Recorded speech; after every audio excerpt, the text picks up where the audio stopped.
Welcome to the slop farm. Enjoy the video.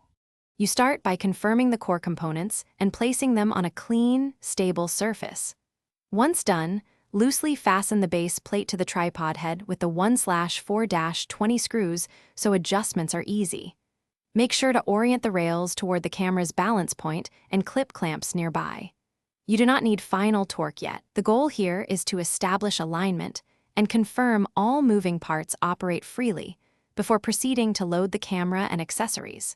Now mount the camera onto the sliding plate and shift it until you feel the center of gravity sits over the support point. This reduces torque on the head. Next, secure the rail clamps incrementally, tighten to about 40 to 60% of full torque, and test smooth travel front to back. Once balanced, attach accessories like follow focus and mat box, routing cables along rails and clamping them so they never pinch during movement. This is where small adjustments save big headaches on set. Finish by locking every fastener to its recommended torque and run pan and tilt tests at slow, medium, and fast speeds to confirm stability.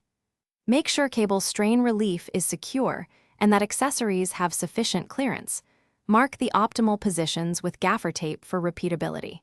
If you encounter sway or sudden drift, troubleshoot by reducing payload by 10 to 20% or rebalancing the camera by shifting it 1 to 2 centimeters toward the support point. Small shifts often fix apparent instability immediately. Thanks for watching. Consider subscribing if we helped you today.